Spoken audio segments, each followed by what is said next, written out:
constructivo y a mejoramiento de suelos y rocas. O sea, en esta norma de técnica complementaria para diseño y construcción de cimentaciones está la palabra construcción, y el mejor representante de la rama de construcción, aunque también es un excelente diseñador, pues es el doctor Walter Iván Paniagua Zavala. Es el que va a hablar de procedimiento constructivo y de mejoramiento de suelos y de rocas. Le damos la palabra.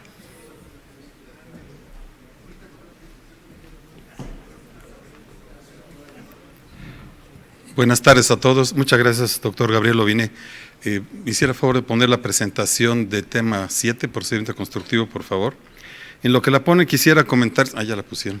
Quisiera comentar una cosa que no se ha dicho explícitamente, es que la norma del 2017 tenía algo así como 50 páginas, esta tiene más de 100.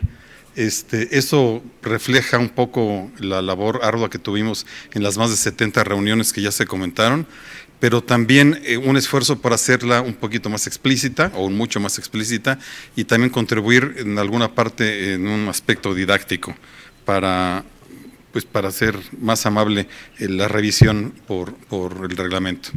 Entonces, voy a comentar algunos cambios, los más importantes en el texto de la norma y el capítulo 7, procedimiento constructivo. En cuanto a cimentaciones someras, tiene una rayita, eso quiere decir que no tiene ningún cambio.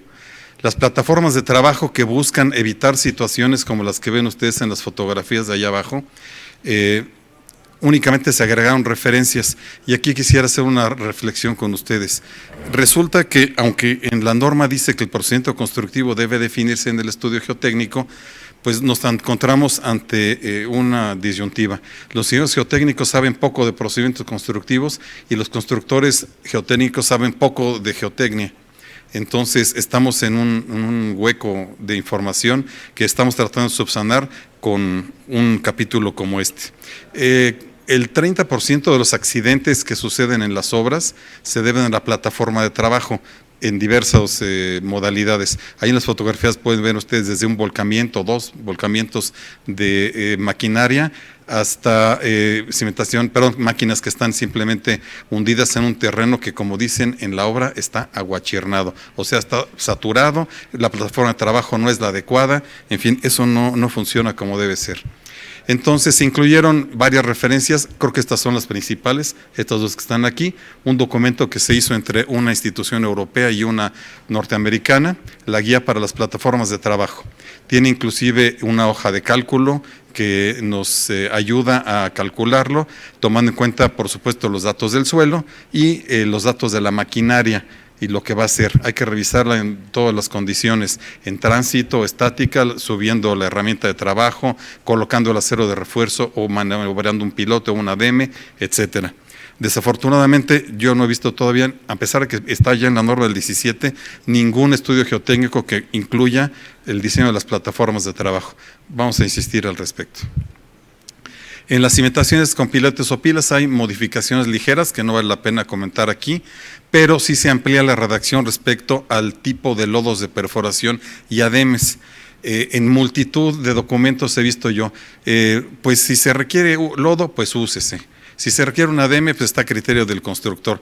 Eso está así como el chiste del que tenga perra que la amarre y el que no. No puede ser. Necesitamos que en el estudio geotécnico se especifique el tipo de lodo, sus características físicas, viscosidad, densidad, contenido de arena, potencial hidrógeno, y si es necesario o no el uso de ADMs metálicos permanentes o temporales. Entonces en rojo viene la nueva redacción, dice: el estudio de mecánica de suelos deberá definir si la perforación previa será estable en forma natural o si por el contrario se requiere estabilizarla con lodos de perforación. Puede ser espontáneo, como le decía el ingeniero Enrique Santoyo, cuando solamente se agrega agua, casos muy puntuales, lodo bentonítico o lodo con polímeros sintéticos, o con ADMs metálicos recuperables o no, o de algún otro tipo. Por ejemplo, en las zonas minadas del poniente de la ciudad se ha acostumbrado a utilizar ADMs de cartón, donde no hay nivel freático, para evitar que el concreto fluya hacia las cavidades. Además, se propone una especificación para el tiempo de exposición de perforaciones abiertas. Resulta que si estamos perforando particularmente con lodo bentonítico, si dejamos la perforación expuesta a ese lodo más de 4 horas, se empieza a formar en las paredes de la perforación una cosa que se forma naturalmente, que aquí en México le decimos costra y que en el resto del planeta le dicen cake, como si fuera pastel en inglés. Esa costra se va desarrollando con el tiempo y si la dejamos expuesta muchas horas o hasta días, pues llega a tener un espesor considerable. Entonces se está limitando esta exposición al lodo bentonítico a 8 horas máximo. Esto es particularmente delicado en perforaciones de pilas de más de 40-45 metros de profundidad porque toman mucho tiempo. Entonces, a veces el lodo bentonítico queda en la pared expuesto. Si no podemos hacer la perforación en menos tiempo, la recomendación es utilizar otro tipo de lodo, como por ejemplo lodo con polímeros. Después se tiene una referencia relacionada con la revisión por fracturamiento hidráulico. Este es un fenómeno que se ha desarrollado, se ha observado básicamente en la construcción de pilas de cimentación en la zona 3, a grandes profundidades, me refiero a más de 45 metros. Resulta que la columna de lodo ejerce una presión que excede la resistencia no drenada de la arcilla y entonces se fractura esa arcilla, el lodo se fuga por ahí, baja el nivel del lodo dentro de la perforación y colapsa la perforación. Entonces, para evitar ese fracturamiento hidráulico, hay varias maneras de hacerlo, que no son el tema del día de hoy, y se propone la referencia que está en la parte de aquí, que está publicada en la revista de la Sociedad de Ingeniería Geotécnica. Luego, para pilas o pilotes colados en el lugar, se solicita el registro de la columna de concreto durante el colado de las pilas. En el registro de construcción de las pilas se está requiriendo entonces que se vaya monitoreando cada vez que se vacía una unidad de concreto, una olla, como decimos aquí, cuánto sube ese concreto dentro de la perforación. Si nosotros vemos que va subiendo al nivel teórico o un poquito menos, quiere decir que la perforación tiene una sección transversal mayor a la teórica. Muy bien, no nos preocupa desde el punto de vista estructural ni geotécnico, pero si sube más de lo que correspondería al volumen teórico, entonces quiere decir que tiene una sección transversal menor al teórico. Hay un colapso de las paredes o algún otro problema. Entonces, eso es un indicativo de un problema o un potencial problema futuro. Se hace también recomendaciones y referencias para el descabece de pilas por concreto contaminado. Aquí vemos unas personas que están haciendo esa remoción del concreto contaminado con equipo neumático y bueno, como estaba yo tomando la foto, pues los ven ustedes que están utilizando la pistola neumática en forma horizontal, pero yo estoy seguro que cuando me di la vuelta la pusieron otra vez vertical porque esa cosa pesa mucho, 20-25 kilogramos.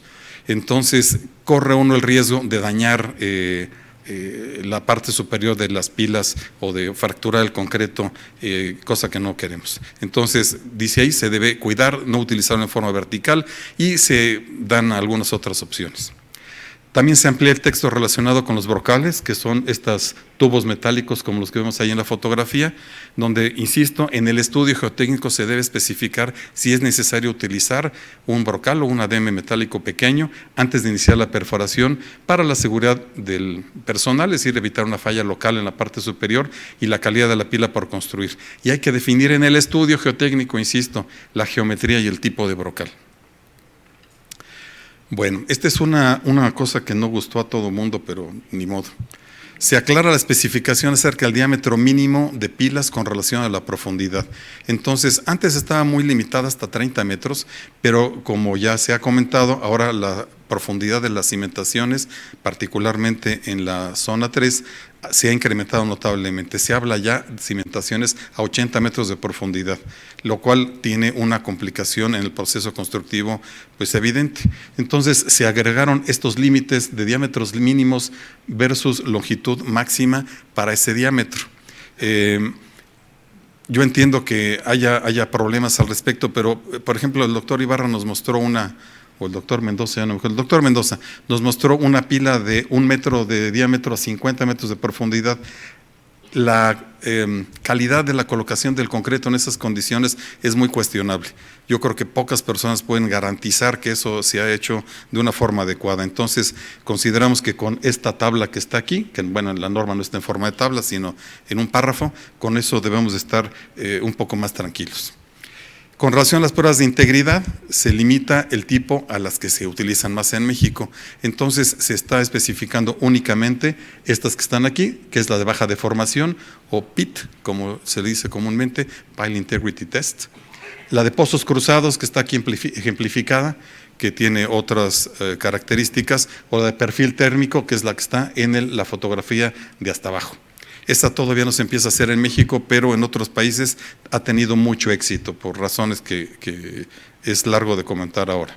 Entonces, en una de las tablas de este inciso, el 7131, se habla de que las estructuras del tipo A y B1, el 100% de las pilas deben de tener pruebas de integridad, la que ustedes quieran. Hay limitaciones, las pruebas de baja deformación, salud.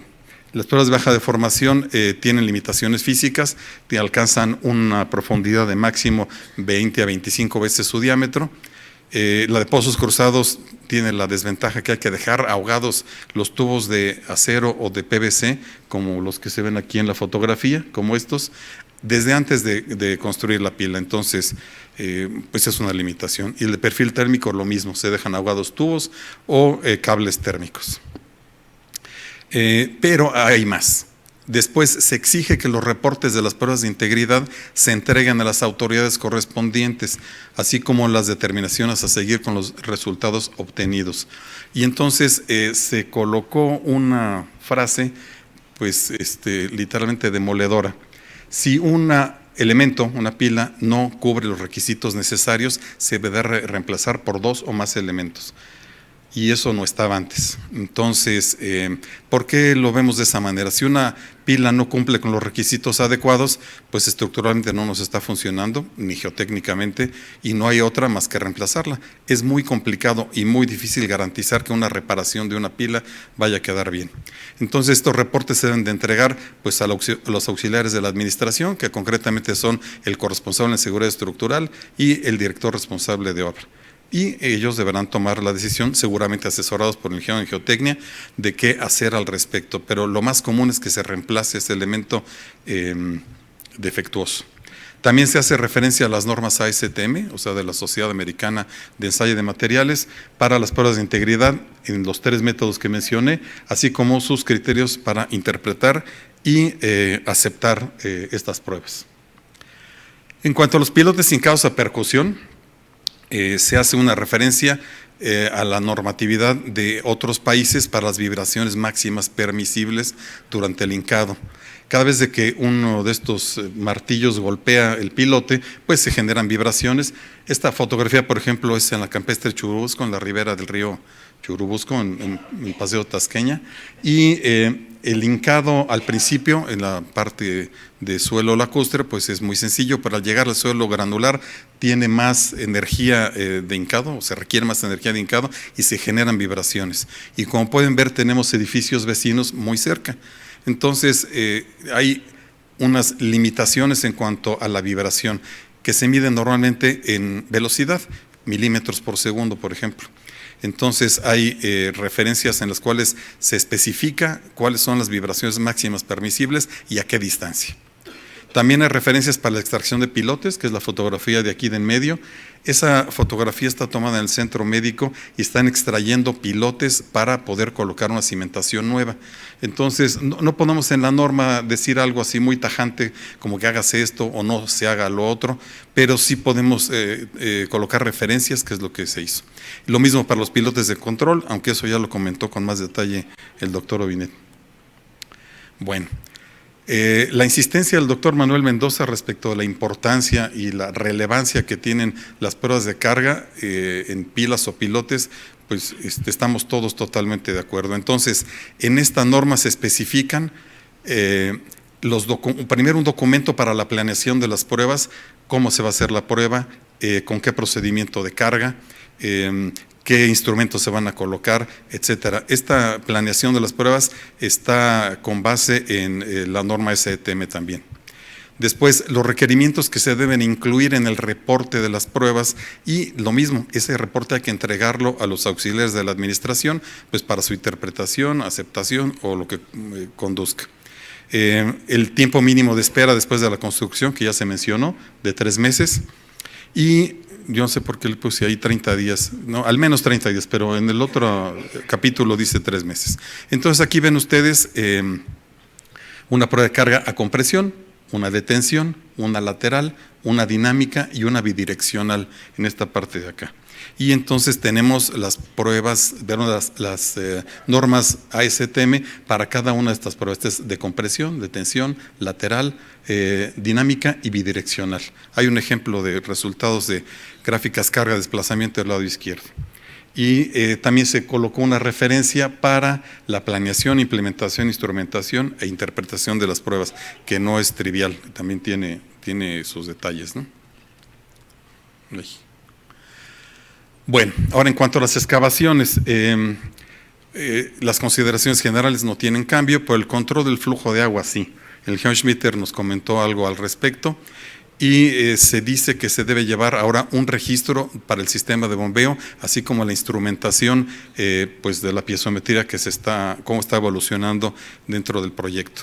Entonces deberá llevar un registro diario, cuando menos, del gasto extraído por pozo. Aquí vemos un sistema en la fotografía, cada una de estas cositas es un pozo y está conectado a un sistema de bombeo, en este caso de puntas eyectoras. Entonces, gasto extraído, el nivel dinámico en cada pozo, es decir, el nivel del agua donde está en cada pozo. Los resultados se grafican en el tiempo y esto se debe entregar al asesor geotécnico, porque hay veces que se lo guardan en la bolsa y pues no. Entonces, ahora hay que entregarlo un registro diario. Y para el control del sistema de bombeo se sugiere instalación de pozos de observación y piezómetros. Pueden ser abiertos, tipo casagrande, neumáticos de cuerda vibrante. A veces que le ponen nada más pozos de observación del nivel freático es suficiente muchas veces. Las mediciones de estos instrumentos también se grafican en el tiempo y lo mismo hay que entregar los reportes al responsable geotécnico. Y se hace un comentario respecto a los sistemas de respaldo. Como casi todos los sistemas de bombeo operan con bombas eléctricas, si hay una falla en el suministro de energía eléctrica, cosa muy frecuente en esta ciudad y yo diría que casi en todo el país, necesitamos tener un sistema de respaldo para el suministro de energía eléctrica. Entonces, se recomienda contar con un sistema de este tipo para el funcionamiento continuo del bombeo. Si nosotros no prevemos esto y se deja de bombear, por ejemplo, durante unas 12 o 14 horas, es muy probable que la excavación se inunde y tengamos un problema pues, que no queremos tener. En cuanto a las tablestacas, muros colados en lugar, hay referencias para la instalación de tablestacas y la construcción de muros colados en el lugar, que aquí les decimos muros Milán. Lo hace uno con relación a las referencias porque no es conveniente para una norma entrar en los detalles del procedimiento constructivo de estos elementos, pero sí en las referencias que están ahí están todo muy bien detallado, la distribución de los paneles o tableros, la limpieza, los muros guía para la excavación, etcétera, ¿no? Aquí ven ustedes en la parte superior la excavación para un muro Milán con 2 cucharas o almejas. Esta es la instalación de un muro Milán prefabricado. Aquí es una tablestaca de concreto. Después tenemos comentarios con las recomendaciones para la precarga en puntales y las medidas de seguridad. Ya sé que lo mencionó el Geoschmitter, pero no quisimos insistir en ello porque es importante. Aquí tenemos esta fotografía con puntales. Esta es la estación Buenavista de la línea B. Y ven ustedes que aquí el puntal tiene una caja para la instalación de los gatos hidráulicos o los cilindros hidráulicos para aplicar la famosa precarga que ya hemos hablado, que generalmente es una fracción o una totalidad, ya sea del empuje en reposo o del empuje activo. Entonces, aparte tenemos aquí, seguramente se alcanza a ver, aquí unos cables de acero que van hacia una pequeña oreja metálica que nos dan la seguridad de que si hay algún desplazamiento del muro o un cambio de temperatura que evita que el troquel esté en su lugar, no caigan sobre las personas que están trabajando aquí abajo, por ejemplo, ¿no? Entonces, se insiste en señalar la precarga requerida en cada nivel de apuntalamiento porque puede variar, puede ser que los puntales del primer nivel tengan un nivel de precarga y los inferiores tengan uno superior, y esta carga se verificará utilizando un instrumento calibrado, ya sea que se coloque una celda de carga en el puntal o que se esté revisando periódicamente, volviendo a instalar el gato y se vuelve a dar presión y se revisa. Y las precauciones para la caída de puntales, como ya se mencionó. Entonces, aquí en este acercamiento podemos ver una de las cajas estas para colocar la precarga, que es súper importante. No podemos, si vamos a instalar este nivel de apuntalamiento, no podemos pasar al siguiente sin haber colocado la precarga, que insisto, debe estar señalada en el estudio geotécnico. No la podemos dejar al azar.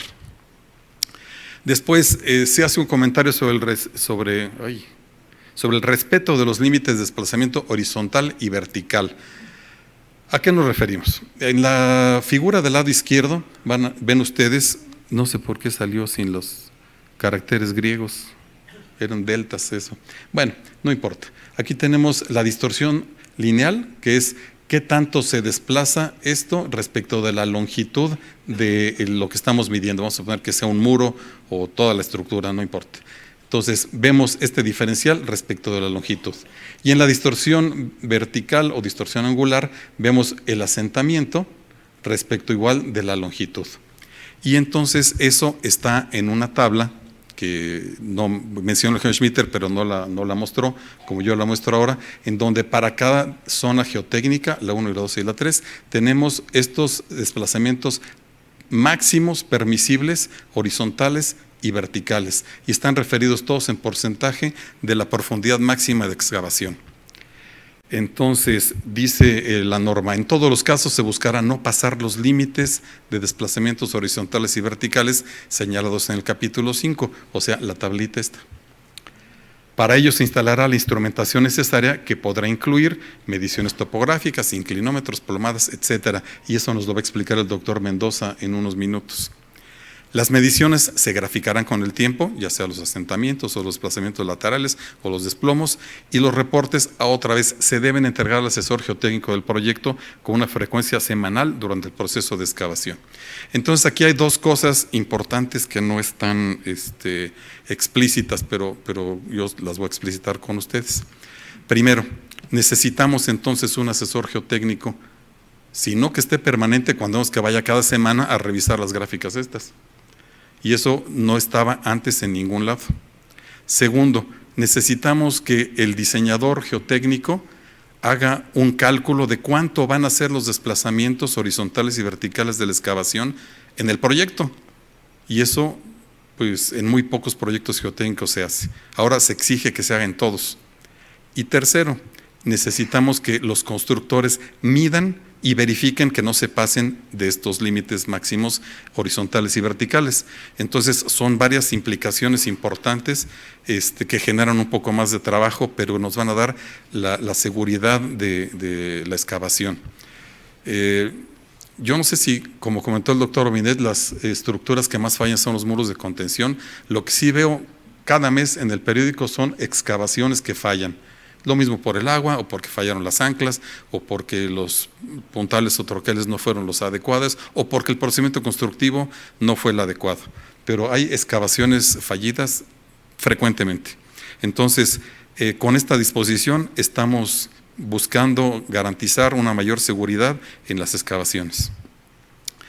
Después, el sistema que en México conocemos como top-down o arriba-abajo, se definen requisitos generales. Es un sistema que en la zona 3 sobre todo, pero también a veces en la zona 2, se está utilizando cada vez con mayor frecuencia porque no se requieren puntales. Sin ánimo de dar clase ni mucho menos, hacemos un repaso general. A nivel de la plataforma de trabajo, o sea, a nivel de cancha, se construyen los muros perimetrales, las pilas de cimentación, y en las pilas se deja ahogada una columna, como se ve aquí en estas fotografías. Aquí está ahogada la columna. Entonces se empieza a excavar, pero primero se hace la losa de planta baja, que es la que va a contener la excavación, dejando un hueco a través del cual vamos a continuar la excavación para hacer la losa de entrepiso siguiente, se continúa la excavación, la losa de entrepiso siguiente, etcétera, hasta llegar a la losa de fondo. Entonces, lo que está apuntalando la excavación son las losas estructurales definitivas. Eso a los propietarios les encanta porque no gastan en puntales. No les gusta mucho cuando les dice uno que la excavación se vuelve un poco más lenta y por lo mismo más costosa. Pero bueno, no todo se puede en la vida. Entonces, como decía, se dan condiciones y requisitos generales para este método. Entonces, lo que está en rojo es lo que se agregó a la norma al respecto. Entonces, para ello es necesario que se construyan como primera etapa los muros perimetrales, evitando así que durante la excavación y retiro de material las paredes colapsen y dañen construcciones colindantes. La cimentación, generalmente pilas, se construye en segundo lugar con la variante de colocar perfiles o secciones de acero que hacen la función de columnas que sirven para apuntar a los muros en conjunto con las losas de entrepiso. Este se llama top-down porque al mismo tiempo que está uno excavando y construyendo las losas de entrepiso de los sótanos, si se organiza uno bien, puede uno ir hacia la parte de arriba, porque ya tiene uno la cimentación, están las pilas y están las columnas. Entonces, puede ahorrar una cantidad importante en el programa general de ejecución. Creo que con esto terminamos la parte de procedimiento constructivo y voy a pasar ahora a la parte de mejoramiento de suelos. Si me ayudan con la otra presentación, por favor.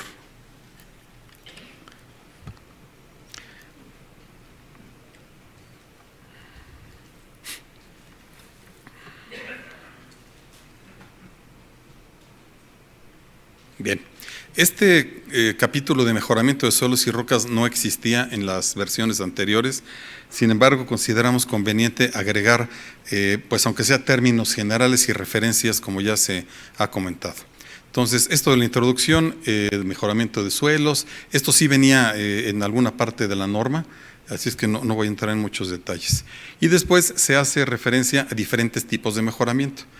Primero, cimentaciones sobre rellenos controlados, y pues básicamente se agregan comentarios y referencias sobre pues cosas que son de la práctica común y de un buen juicio ingenieril. Hacer las capas en espesores pequeños, menores de 30 centímetros, especificar el grado de compactación, especificar y la energía de compactación, especificar todo lo que está relacionado al respecto. Entonces, aquí vemos diferentes trabajos de este tipo. Y las referencias que están colocadas pues son súper clásicas, creo que nadie podría objetar lo que viene ahí. El libro de Rico y del Castillo, el libro de Marsal y Reséndiz de Presas de Tierra de Enrocamiento y una publicación de Alberto Marsal y Mendoza para la compactación de suelos cohesivos. Después, un método pues bastante usado en nuestro medio, que es el de sustitución. Se retira el suelo indeseable, por ejemplo el suelo orgánico, y se reemplaza con un suelo de mejores características. Si se requiere o se considera conveniente, ese relleno se puede hacer con materiales más ligeros para disminuir la carga o el empuje.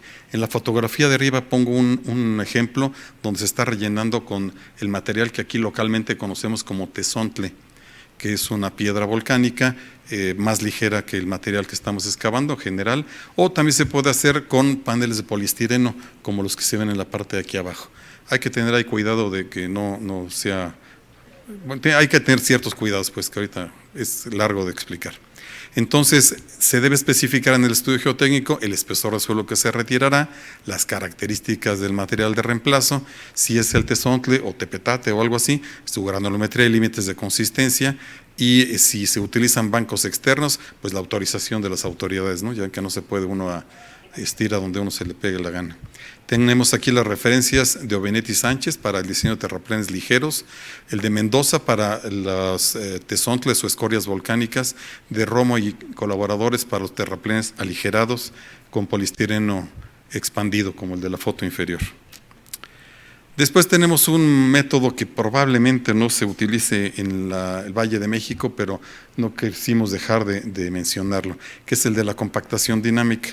Este método es pues relativamente sencillo, también lo desarrolló el profesor Louis Menard, igual que el presiómetro. Consiste en levantar una masa lo más pesado que se pueda y lo más alto que se pueda, se deja caer y las ondas de cortante que generan ese impacto van compactando el suelo en una determinada área tributaria y hasta una cierta profundidad de alcance. Eso se estudia mediante terraplenes de prueba y puede uno entonces especificar la separación de los puntos de impacto y el número de puntos de impacto que se deben de aplicar. Entonces, eso es lo que se está especificando aquí. Desafortunadamente, así como va compactando el suelo, pues también genera vibraciones que pueden afectar a los vecinos. Entonces, la verdad es que se usa muy poco o casi nada, o nada en zonas urbanas. Entonces vemos poco probable su aplicación, digamos, en la zona 3, pero a lo mejor en algún proyecto sí se presta para ello. Entonces se colocó esta técnica de mejoramiento. Luego tenemos la biberocompactación, que hablaba con algunos de ustedes ahorita durante el receso. Aquí lo que se utiliza es un vibrador horizontal, eléctrico, que se va introduciendo en el suelo, a veces así solito, a veces con ayuda de un chiflón de agua, y cuando se va retirando se va agregando grava en la parte superior y se forma una cosa que se le llama columnas de grava. Esto puede funcionar como inclusiones y en materiales que no son los del Valle de México sirve para hacer un mejoramiento para el potencial de licuación, pero no es el caso aquí. Entonces se incluyen referencias y comentarios al respecto. Hay una variación de este sistema que es el de pilas de agregado compactado o Geopier, como se llama la marca, y entraría en esta categoría.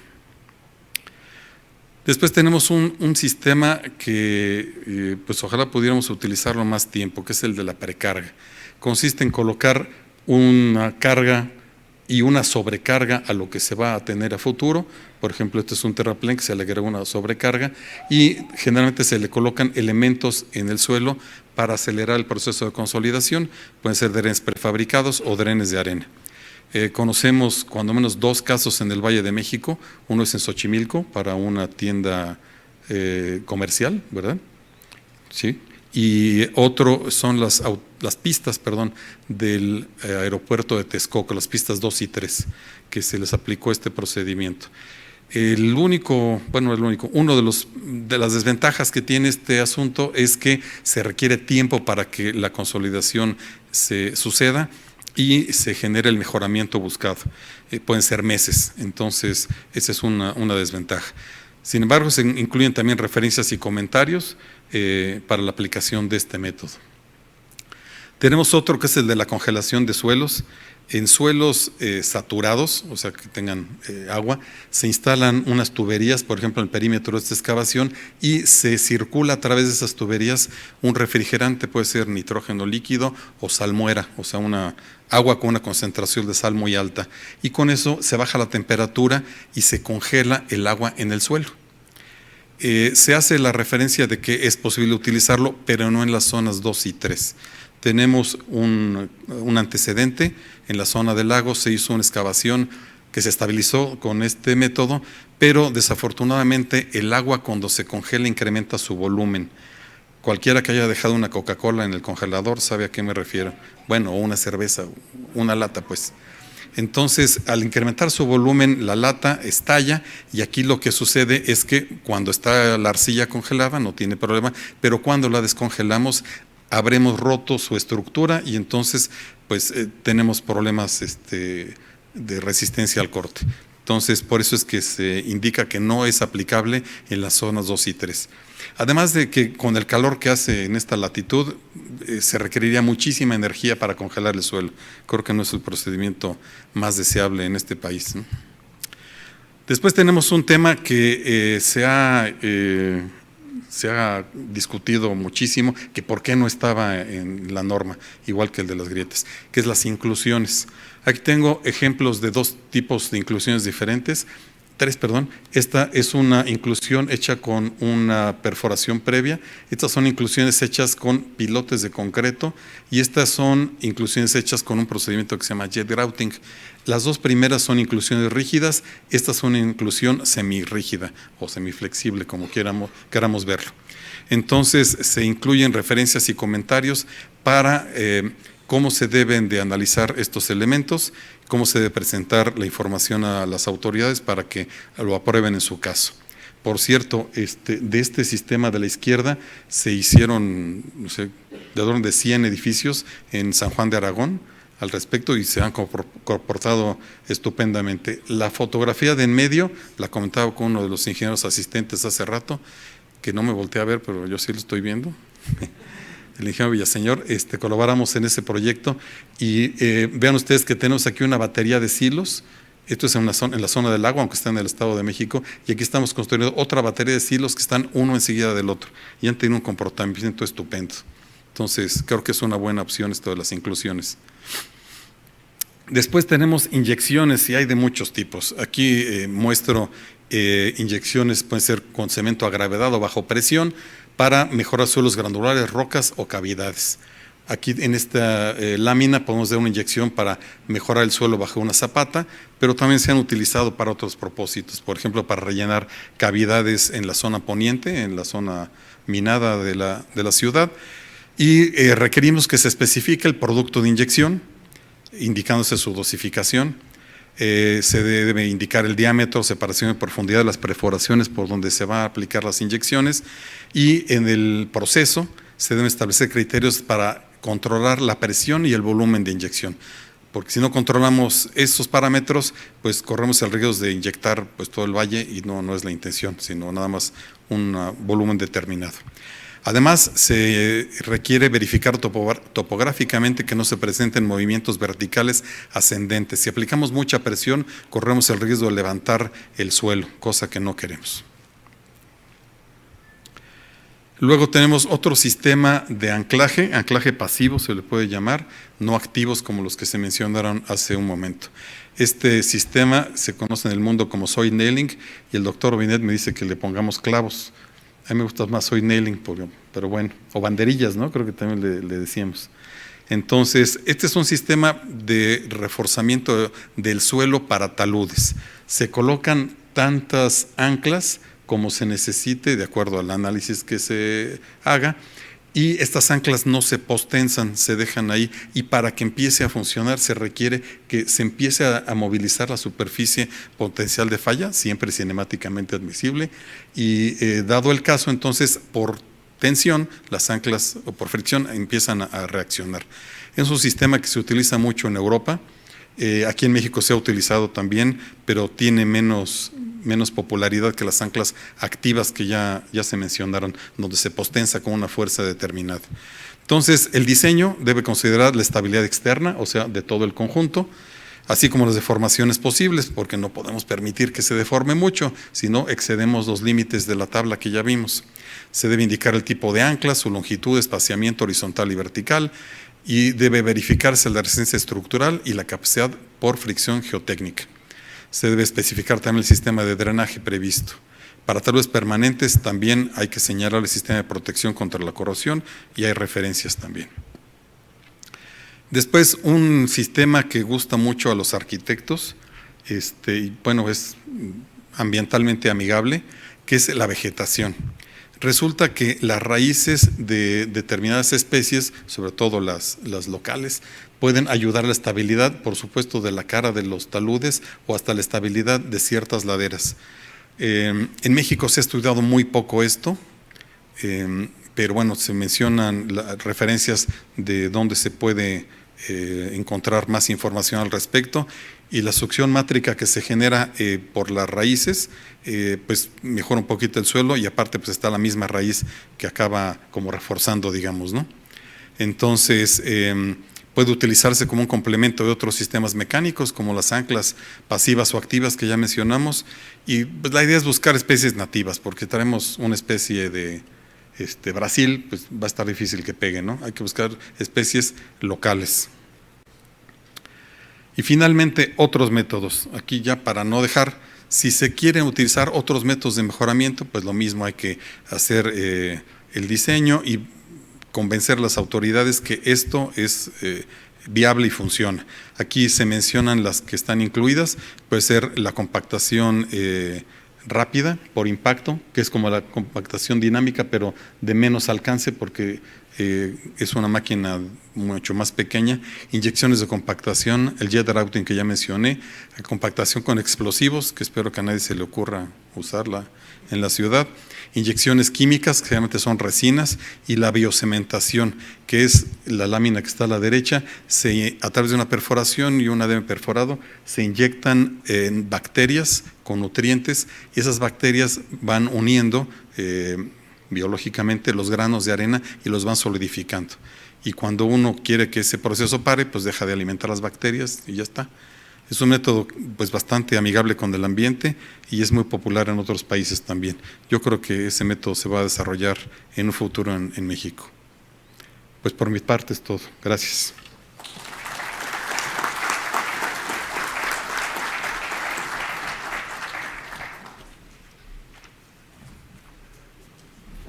No sé si haya preguntas sobre esos dos temas, procedimiento constructivo y mejoramiento de suelos y rocas. Aquí está el maestro Walter Iván, doctor, perdón, Walter Iván Paniagua.